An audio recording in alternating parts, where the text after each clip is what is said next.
Welcome to Life Recovery Today, brought to you by New Life. If you're feeling stuck in addiction, grief, anxiety, or broken relationships, you're not alone. Over the next half hour, you'll discover practical tools and biblical truth from the 12 steps of life recovery, designed to help you heal, grow, and thrive. Because recovery isn't just about what you're giving up, it's about who you're becoming. Whether you're new to recovery or looking to go deeper, we have resources to guide you. Bibles, workbooks, devotionals, and real stories of transformation. You can start your journey today on your own, in a group, or through your church. Visit newlife.com or call 1-800-NEW-LIFE to take the next step. This is your time for healing, hope, and freedom. This is Life Recovery Today. Hi there, Steve Arterburn here, and thanks for joining me for Life Recovery Today. You know, not everybody that needs recovery is an addict. But I've got something that would help anybody. It is the 1-year Life Recovery Prayer Devotional. And it's daily encouragement. Nick Harrison and I put this together, and Nick's just an amazing writer. If you've never seen this, it's the newest of all of our resources for life recovery. I hope you'll think about this. Pick it up, call 1-800-NEW-LIFE. Great to have something to take you through the whole year. Well, on today's program, I'm going to share with you some material about codependency. Now, it's a familiar term, yet really many of us don't recognize it in our very own relationships. Easy to spot it out there. And a lot of times we see it when it's so simple and obvious, but there are so many other ways that it can crop up that are a bit more subtle. In codependency, it seems like we have this need to over-involve ourselves in others' lives, or believing that we're the answer. Could be that it's almost like we're trying to save them to save ourselves sometimes. Or we're trying to fix them because we couldn't fix someone else, like a dad or a mom. Well, what does a codependent have in common with God? They both have a plan for your life. Well, just kidding about that. But actually it is true. They believe trying harder is going to turn the other person around when the codependent needs to turn around and focus just on my side of the street. Now, it really can be confusing because you're really trying to be helpful, but you don't have a boundary for that help. And here's the bad news. Sometimes when you're trying to help, you want somebody else to feel better, but not really. You're doing some things that are quite damaging that make you feel better. So if you're in a relationship with somebody who struggles with addiction of any type, well, you're susceptible to codependency. And I'll try to explain that a little further in this particular video, where clarity is so important. And to me, sometimes the only way we get to clarity is that we have to define confusion and where it lands. But let me tell you something. There are folks that are controlling, they're angry, they're disappointed, and they've never found what they want the other person to find, and that's surrender. They're waiting for somebody with another problem to surrender. In the meantime, they're trying to change them or cure them or control them, when if they would surrender, if they would give up that role, it's amazing the impact it has on the person they have been, quote unquote, trying to help. Codependents who recover kind of lead other people into recovery also. It can be a great thing. So here I am, give it a listen or a watch to codependency and not being codependent anymore. We're going to be talking about codependency and people pleasing. Now, a lot of different angles on this, a lot of different approaches on this. I'm just going to give you one, and it doesn't mean that somebody else's approach is wrong. This is just this one.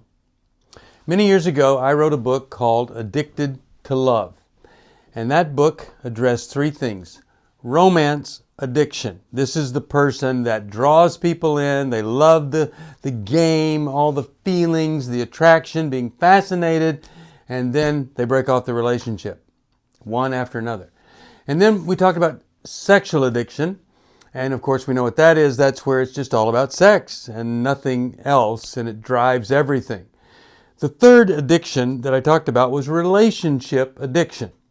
Some people would term codependency as relationship addiction. I don't. I think relationship addiction is dependency. It's kind of like I am dependent, totally dependent on another person, not the other person with a problem or whatever. I just don't think I can get by without another person. And so I do anything I can to be in relationship with some of the worst characters ever. Okay, so that's relationship addiction. Relationship to relationship. And I don't care what their problem is. I'll just latch on to it. You could say that's kind of codependent, but I say it's maybe kind of, but not it. Codependency is this, the classical codependency is when we are with another person and they have a problem and we get entangled in that problem. We do not have that problem, but the problem gives us a problem because we think erroneously that if we could exert more control, their problem would stop. More love. Maybe that's it. More love. Or like in sexual addiction, maybe I need to be more attractive. Maybe I need to be more available. That would be it. And so we come alongside their problem, and that's the co-part. You could say, I'm not just dependent on something, I am a codependent on this other thing over here. And there's another thing over here beyond the relationship. Now, let's just get the bad news out of the way. If you're codependent, you might have gotten confused and thought that you were being a good Christian because codependent look like they're providing care, help, mercy, all that stuff. But it's different. A Christian cares for somebody and there's no ulterior motive. There's nothing below the surface. It's just love and care. But, well, my good friend Dave Stute, he had a son. He was a heroin addict, kept on using until one day Dave made a realization that what he was doing for his son, he wasn't doing for his son. He was doing it for himself. He didn't call the police because he didn't want to look good or he didn't want to go through that. And then one day, there's a stereo missing. Dave calls the police. Policeman says to Dave, is there any idea who might have done this? And Dave said, yeah, I know who did it. It was my son, who's a heroin addict. Policeman folds up his little booklet. Dave said, no. Get it right back out. I'm going to press charges. And that was the beginning of his son knowing he was serious about it and his son realizing there's something different about Dad. Well, David just simply realized that he had been doing this stuff, not like they say, doing all the wrong things for the right reason. He realized he was doing the wrong stuff for the wrong reason. Boy, that takes some insight. Because we get in this rut. We, when a person has this other thing over here, we're really struggling. Because we want to be more important than that thing. But if it's some kind of addiction, then it's going to be hard for us to have a power in that person's life that's greater than the power of addiction. And over, when we see this person going to that thing that caused the addiction, then we develop low self-esteem because, well, why aren't they coming to me? Why aren't I important enough, strong enough? Well, look, you are not powerful enough to predict this. You're not powerful enough to prevent this, and you're not powerful enough to be the program that's going to change it. That's going to have to come outside of yourself. So, what happens with a codependent person is they just feel natural when somebody around them is broken or involved in something really sick. They just think, well, this is the way life is. And that could be because, of course, they were raised by somebody who had a big problem and they watched mom or dad be codependent and they say, I'll never be like the one with the big problem, and then they turn out to be just like mom or dad, end up marrying maybe someone very similar to the person that had the problem in the family. Now, there are some ways that we can overcome codependency. Plenty of ways. There are people that have established organizations to fight codependency. Al-Anon. Bill W.'s wife Lois started Al-Anon so that the spouses or friends, family, who had become codependent on that addiction or whatever it was, they would have a place to go and they could heal. So next time we're together, I want to talk about the different types of codependency that there are, and some of the symptoms that we could see, the signs of it, so that we know we truly are or are not codependent. Co could stand for a lot of things, but I think the co in codependent stands for cooperating in the dependency. I think it's not just being a cohort over here in the problem, but I really believe we're cooperating with the addiction to keep things worse. We don't think we're making them worse, but they're getting worse. When we look at our strategy and the results, we might want to stop and say, maybe after all this time, I could assume that this particular strategy is not working. Boy, that's a great place to come to when you finally realize what you're doing hasn't produced the result that you wanted. Now, if you need some help with this, well, Take Your Life Back is probably the best book, current book on codependency, because it's about taking your life back.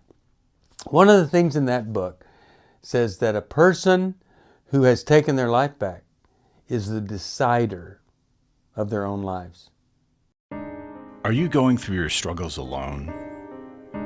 Do you want someone to talk to help you through your pain? Do you feel like a failure when you relapse again, telling yourself, next time will be different? Don't walk this path alone anymore. Join a life recovery group today and be a person that your friends and family can be proud of. God created us to be in community, and we believe everyone can benefit from a life recovery experience. There are life recovery groups all over the country, and if there isn't one in your area, we can help you start one. Life Recovery brings recovery to you, right where you are. You'll take a journey with others to find healing and freedom. Whether you're looking to join a group or start one, New Life Ministries is here for you. Visit newlife.com/groups or call 1-800-NEW-LIFE. Life recovery isn't just about making the courageous choice to give up an addiction or dependency. It's a journey towards health, wholeness, and becoming your very best you. If you need resources to help you in your journey, we can help. There are many life recovery resources that you can do on your own, with a group, or with your church.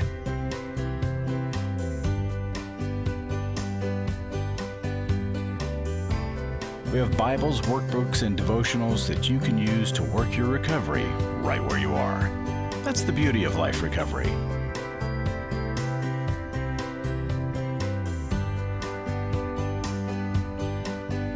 To learn more or to get the Life Recovery Bible or any other life recovery resource, visit liferecoverytoday.net or call us at 1-800-NEW-LIFE.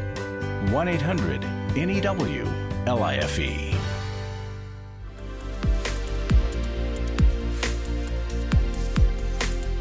Welcome back. Well, did you identify any characteristics of codependency in your life or in your relationships?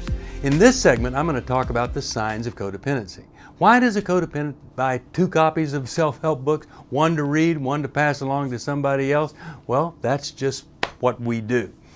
Let's go deeper into understanding codependency than just looking on the surface. I hope you're going to gain something from this piece on codependency from inside out. What does the CO stand for? Well, I've said it stands for you're cooperating with the dependency or the dependent. But I also think CO might stand for confusion, because it's very confusing when you're codependent. Because sometimes, there are two different roles you could play. You could be a caregiver, but also a codependent caregiver. If you have a child that has an addiction problem and they're 14 and living in your home, you're the caregiver. But you can also be the one that destroys that child because you're being codependent with them. You're enabling, or maybe even you're perpetrating the problem rather than doing something to make it better. How do we know if what we're doing is codependent or it's just taking care of business? It's caring for and providing what a person needs. Well, when somebody is codependent, they start to feel like they really can't live without this person. And so we've heard of people making a kind of a line in the sand and saying either you do this or I'm going to leave, an ultimatum, do this or this is going to happen. But they're so codependent that they would never do that. One of my first experiences with this was in the little hospital that turned into an alcohol and drug treatment center in Fort Worth, Texas, when I was going to seminary. We converted the psych hospital into an alcohol and drug treatment center, and one of the patients that came in those early days was an alcoholic who had been drinking for 40 years. And in Texas, you didn't deal much at that time with prescription drug abuse or hard drug. It was mostly beer drinking guys that got in trouble. This woman had prayed, she had hoped, she had wished all her life that he would get well. He finally got sick enough that he had to be admitted to a treatment center, couldn't function anymore. So he stayed with us, she went home, and she died that night. I always thought, is it a coincidence or was mission accomplished? Her whole life had revolved around this guy. She would have never thought of leaving him, and so he was the center of attention for her life. That's one of those signs. Why do we have that? Why do we have that attention to someone else and not us? Maybe we are afraid of being abandoned. Maybe we were left at one point. Maybe someone betrayed us or abandoned us physically, and so we just simply cannot imagine leaving another person or saying something that would cause them to leave us because we're so afraid of being abandoned. Now there's another sign of codependency. To be codependent, you can't have anybody supporting you, because if you have somebody that's really supporting you, they're going to say to you, hey, what are you doing? That's not good. That's not healthy. That's not helping anybody. So if you're out there on your own with no support system, that's a sign of being codependent, especially when you've got that person causing problems, producing consequences that have to be dealt with on a regular basis. So without that support system that's saying, here, do this, do that, or this is what we see, then you're going to get in trouble and stay in trouble. The other thing is there's kind of a sense of enmeshment with the other person. It's like we become them almost, and we see life through their eyes or feel it through their emotions, and we kind of lose ourselves. And sometimes it's not kind of lose ourselves, we totally lose ourselves. And if you've lost yourself, you're probably not going to be secure in the things that you think and believe. And so there's a lot of self-doubt that's there, a lot of questioning what I do, insecurity. And so here's where the people-pleasing comes in. If I doubt myself and I'm a pleasing person and codependent, I'm going to do whatever I can to make you feel better. That's going to make me feel better. And pleasing doesn't please. It minimizes, it delays, it distracts. Nothing good in pleasing. And then finally, I would just say this: a codependent person is just full of resentment. Oh, you don't say it out loud, that'd be tacky. But it's there. And you're kind of seething inside. You mumble to yourself. You've got this internal dialogue that's going all the time. And you resent the heck out of a lot of things. Probably the person you resent the most is yourself. How did I get myself into this? Well, I don't know how you got into it, but I know there's a way out. And so we're going to talk about how do we deal with or get out of or resolve some of these codependent relationships that we get in, and we'll do that next time. More insight on all of this you could get from the book, Take Your Life Back, and I hope you will. Hello again. Codependency is so powerful, and there are some elements of it in every relationship. The challenge to recovery from codependency is recognizing it in your life, and well, has your life become unmanageable, as unmanageable the person you're trying to change? Good news. There's hope for recovery from codependency. I'm going to explain what treatment looks like in this next segment. Many people say, I've tried everything, but not really. Maybe there's something you've never tried. Don't you love being around people pleasers? They please you. They do everything they can to make it better for you. But you know what's not so great about it? You lose respect for people pleasers because they're really stuck in this role of just trying to make things better or keep the peace, whatever it is. And you don't respect them. They kind of cease to exist as a real, live, full human being. So if you're a people pleaser and you think that pleasing is going to get you somewhere in the relationship, it is absolutely not going to. You're going to be very, very disappointed in the results when you finally decide, I'm no longer going to be a pleaser. Okay, so people pleasing is one thing, codependency is another. What do I need to do if I am a codependent? Well, for all the addictions, there are codependency groups. Al-Anon is for alcoholics, if you're married to one, or dating somebody, or your parents were. Sex-Anon, there's an anonymous group for codependency for people that are in relationship with sex addicts. So what I would do, if I realized I was a codependent, I would go on a computer or my phone and I would Google codependency groups. And I would see what the churches have. There's some codependent life recovery groups. See what the church has. I'd see what the community has. But one of the things I have to do to get out of codependency is get into groups and go to meetings. My friend Dave Stoop ended up with a psychologist in a program helping parents deal with their kids. And one of the requirements was that you would go to an Al-Anon meeting every day for 30 days or you got kicked out of the group. Because she wanted people to get used to going to a codependency group and to talk with other people and hear what they had done and the struggles they've been through that might give them some insight onto how no longer to need to be codependent. Now, the other thing, in addition to that kind of group, you may need a clinician that will help you discover that it was this abuse you had as a child, this neglect, or this feeling inferior to your brothers and sisters that have led you to this place of codependency. And so a real-life Christian counselor can help you resolve those things that maybe have never, ever been addressed in your life. You just were told, oh, forgive that and move on. But that was really bad advice, superficial suggestion.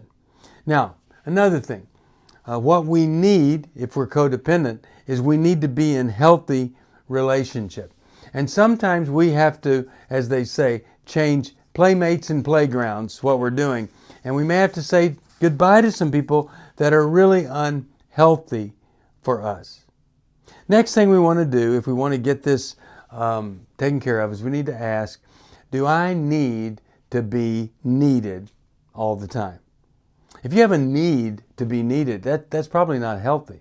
Versus if you're inspired to meet some specific need that comes up, that's totally different. One is a coping skill, the other is using a gift from God to reach out to other people. Now, finally, if you really want help, it would be important for you to recognize that maybe I was abused, maybe I was neglected, harmed, and start to grieve the loss that may have led to this style of codependency and people pleasing. So if I was abused and talking to a therapist and all this stuff, going to group, it would also be great to get a book to take you through the grieving process. I grieve what will never be again. It's gone. I accept what I have today. I embrace it. Now I'm ready to look forward to the future. That's a gift to myself if I'll do it.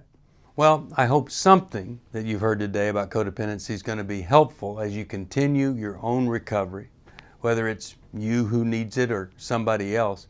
You can always ask people to tune in here, and you can pick this video and hopefully they'll gain something from it. But someone is codependent in your life. And if it's you, rather than trying to take control of somebody else, are you taking control of your own life? How about a little surrender and some healing? You know, there are a lot of codependency jokes. One of my favorite is, what do you call a codependent who says no and doesn't feel guilty about it? Well, you call that person healthy. And that's what I'm hoping for you, is to be healthy. But not only that, you know, as it says in the long version of the Serenity Prayer, reasonably happy in this life and then forever happy in the next one. So that's what we're going for here.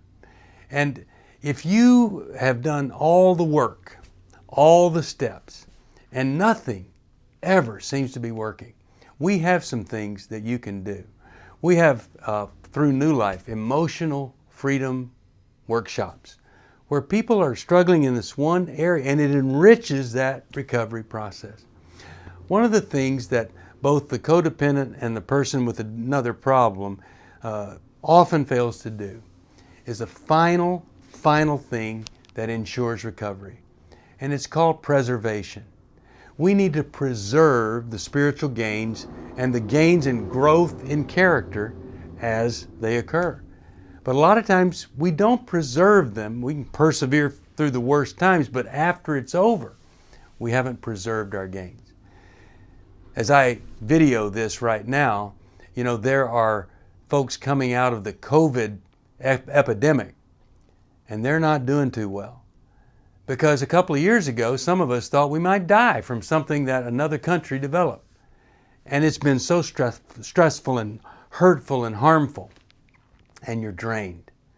Well, don't let that drain continue. Get the support you need. You may need to up the elements of your recovery program. I thank you for watching this program. I hope and pray that my dream that we have brought recovery right back to the Bible where it started, life recovery, that's going to make a difference in your life and in the lives of people you love. I'll see you next time on Life Recovery Today. Thanks for joining us for Life Recovery Today, where we believe your past doesn't have to define your future. If you're ready to take the next step, we're here to help with Bibles, workbooks, devotionals, and more. Visit newlife.com or call 1-800-NEW-LIFE. Your journey to healing and freedom can start right now. Until next time, stay hopeful, stay courageous, and keep moving forward.